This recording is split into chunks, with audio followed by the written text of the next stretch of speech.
Good evening, everyone. I'm Larry Kudlow. This is the Kudlow Report. Today, President Obama said the government is not listening to your phone calls. The NSA snooping is for national security purposes only. Eamon Javers joins us now with all the details. Good evening, Eamon. Good evening, Larry. Well, on a trip to California, the president went out of his way to take a question about this NSA snooping program from a reporter.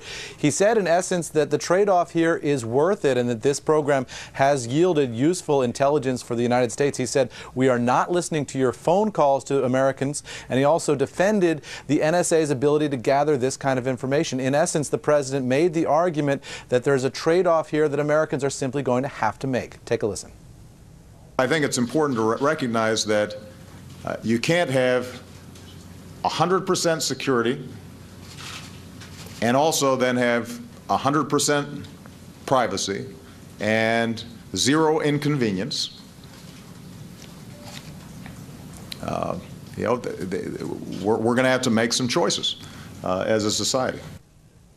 Now, the president taking a very different tone here than his own Director of National Intelligence. Just last night, Director of National Intelligence James Clapper put out this statement in which he attacked the press for reporting on these stories. He said, the unauthorized disclosure of information about this important and entirely legal program is reprehensible and risks important protections for the security of Americans. And Larry, I should tell you that just within the past couple of minutes here, we've gotten now a new statement on this from Facebook founder Mark Zuckerberg. Let's put up that statement and I'll read it to you. Just out within the past couple of minutes, Zuckerberg saying, I want to respond personally to the outrageous press reports about PRISM. Facebook is not and has never been part of any program to give the U.S. or any other government direct access to our servers.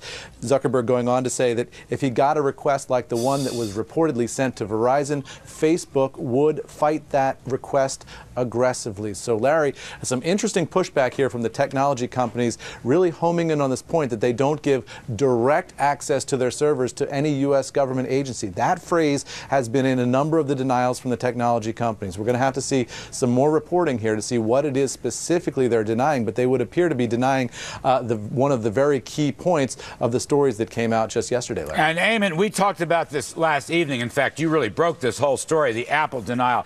I don't know what the right answer is. Maybe you can help us.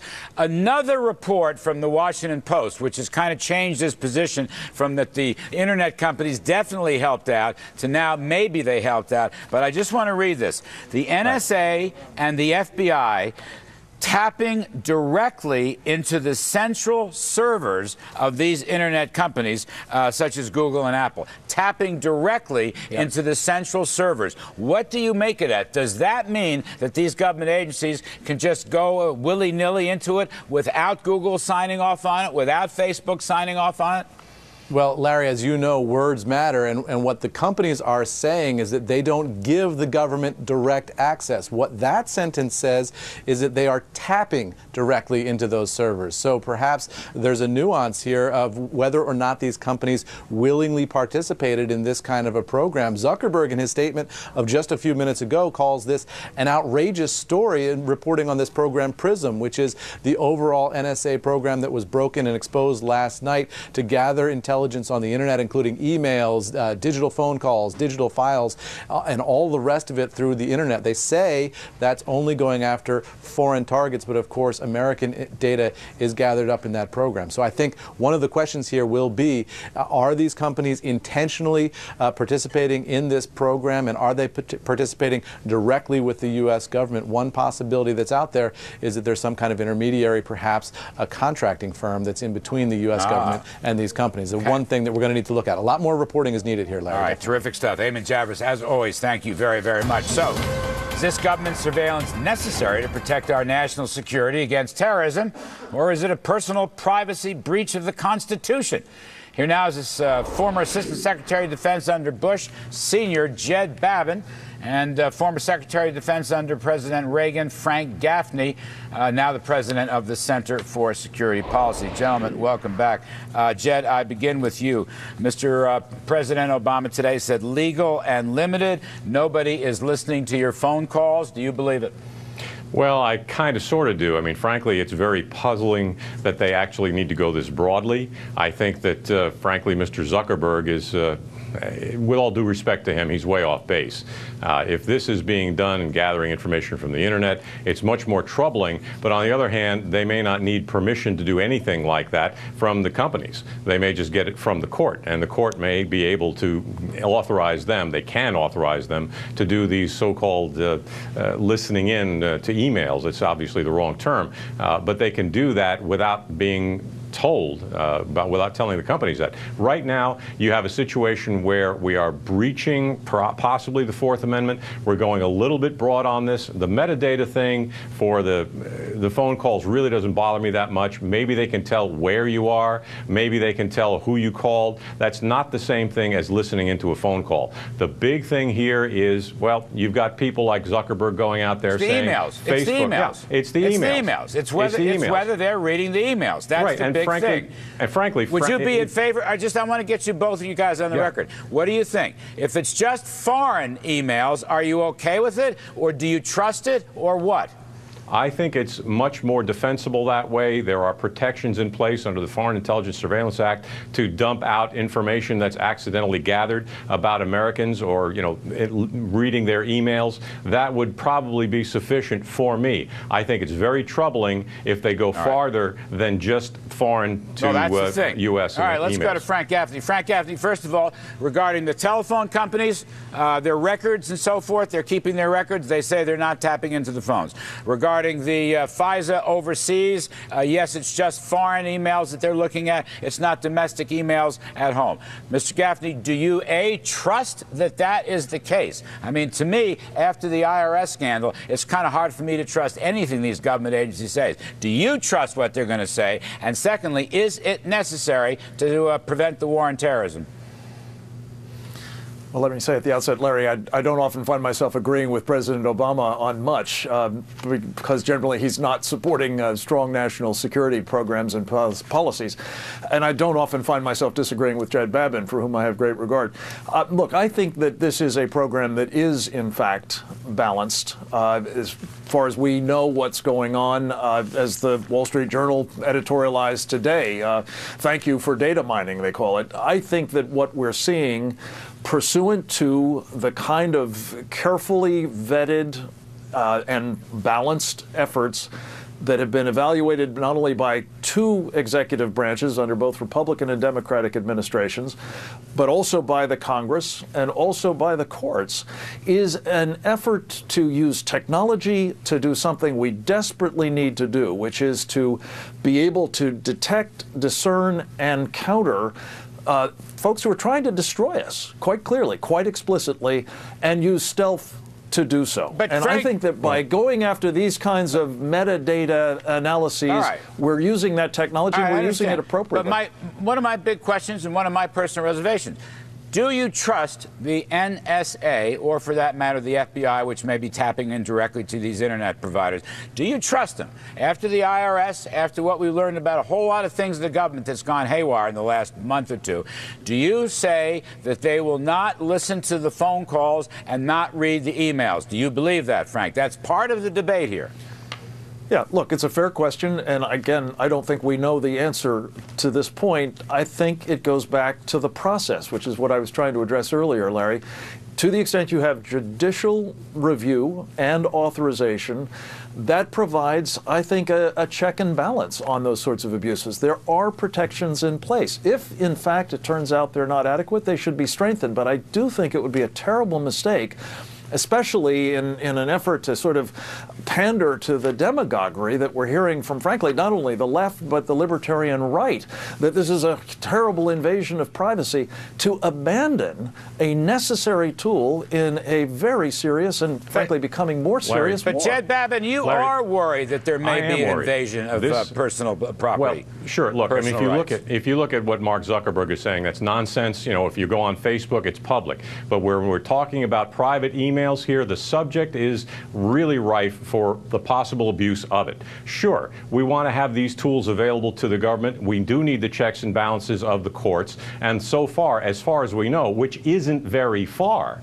we know that the courts have taken an approach that should be authorized under the Foreign Intelligence Surveillance Act. But you made a key point. I got to get out, but you made a key point. Just address, help me quickly on this. Yeah. We don't really know much about this, right? We just learned this, what, 24 hours ago, 36 hours ago?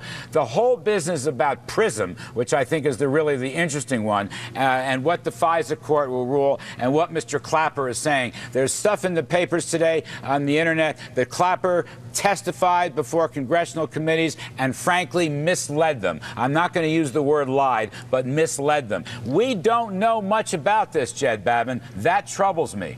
It troubles me, too. I think it's far broader than what we saw under FISA in the George Bush days of the NSA terrorist surveillance program. That's what really bothers me. The potential for abuse is enormous. They're sweeping up a lot of information on people and emails on people.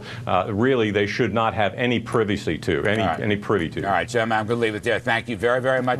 My concern is we don't know enough about the enemy, Larry, not that we know too much about our own people. Well, That's the real rub here. I want to stop the terrorism, Frank. You know that. I'm a hawk on that, but this stuff is a little different. Anyway, you guys are going to come back. We're going to hash through this because we're going to learn more about it, and we'll be able to evaluate it much more. Clapper's going to have to testify again. As I said, there are reports today on the internet that he misled Congress about these intercepts for the internet companies and so forth and so on. It wouldn't be the first time, Larry. And you can believe him as much as you can believe Holder. All right. Well, that's the problem. After all this other stuff, who can believe any of these guys? That's you just nailed it. The IRS, I can't believe them. I can't believe the Attorney General.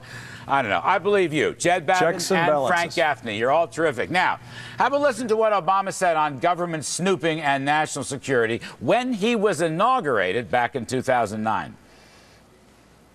As for our common defense, we reject as false the choice between our safety and our ideals. Our founding fathers, faced with perils that we can scarcely imagine, drafted a charter to assure the rule of law and the rights of man, a charter expanded by the blood of generations. Those ideals still light the world, and we will not give them up for expedience sake. Well, okay, there's the president talking about, I guess, idealism and transparency. Problem is, kind of sounds to me like he needs to appoint a scandal czar. Remember all those czars? He needs a scandal czar to keep track of all these lies or whatever's going on, bombs going off every place. Let's talk to our distinguished panel. We have Jessica Tarlov, first time on the show. Welcome, Jessica. Thank you. Senior strategist with Schoen Consulting, conservative commentator Tony Katz, and my great pal Mark Simone from WOR Talk Radio. Jessica, let me start with you. You heard Frank Gaffney say how much he supported President Obama. Frank is a very conservative, hawkish Republican, okay? Is Obama going further on stuff like this, okay, wiretapping and telephone records than Democrats would have ever thought? I think it's difficult to say. I think you're completely correct that we obviously don't have all of the details, and it would have been a lot better if we had found out about this not through a leaked document. And I think that's really where the problem comes from, because misinformation then gets to come out without anyone giving an authoritative line on it. So I don't think I can say conclusively right now if it's any. All right, I understand. And you're right about the information, and it went out the wrong way, but that's the way it works. The thing is, Tony Katz, if George W. Bush had had this, the media would have gone berserk, and Democrats would have gone ballistic. Now, are those two groups giving Obama a pass? I mean, this is very conservative, hardline stuff that he is endorsing. It may, in some sense, be broader and deeper than anything George W. Bush ever did. What are the politics here? First, to go back to that statement, when it happens now, leaks are a horrible thing. When Bradley Manning leaks everything to the world, he's a courageous hero. I think we need to have a little bit of focus on what is and Who's isn't Bradley important. Manning? Bradley Manning, the soldier who gave the stuff with Assange and WikiLeaks. All right, I got you. And the whole thing. Okay. I think you've got Republicans and Democrats who are both outraged, and rightfully so. I think one of the real problems is the people who are trying to defend this and saying, oh, it was the Patriot Act, oh, it was Sensenbrenner, oh, it was this, why weren't you, and where were you? Should we or should we not be disgusted with the idea that that the federal government, our government, of, by, and for the people, is holding on to our information. This isn't, as Zuckerberg was talking about on the Facebook and Facebook stuff. But you don't like it. You're saying it's unconstitutional. Is that what you're saying? I'm saying violates that Fourth Amendment? Absolutely violates Fourth Amendment. And Google, by the way, came out with a statement very much mirroring the Facebook statement. Well, they never heard of it. They're all denying it. They're all denying it, but we're going to have to focus on that denial. Mark Simone, first of all, are you surprised that Obama's doing this? That's really point number one. Surprised? Has this sunk in with everybody? Right. I mean, it'd be one thing if he targeted like all Muslims. It'd be one thing if he targeted all. He's asked for the phone records of every single human being in America. That's hundreds of millions of innocent people who have their phone records there. There's a picture now of this facility they built to store it in that cost $2 billion. It's like as big as the Pentagon. And emails. And emails. Well, you have access to everybody's email. He was so busy today denying that he's ever listened to any of the phone calls. That was never the question. It was that he has a record of all your phone calls, who you talked to. I thought it was interesting that Al Gore was so hysterical about this because let's say they use this on individuals. Let's say Al Gore is doing some business with a foreign leader, a foreign country. Like Al Jazeera, let's just say. Well, let's say he's doing some other business no one knows about. Or what if they target somebody? They want to go after him. They did it with the IRS. They could do it with these phone records. Absolutely. That is really a very key point. All right, you're going to stay with us. Next up, stocks soared today.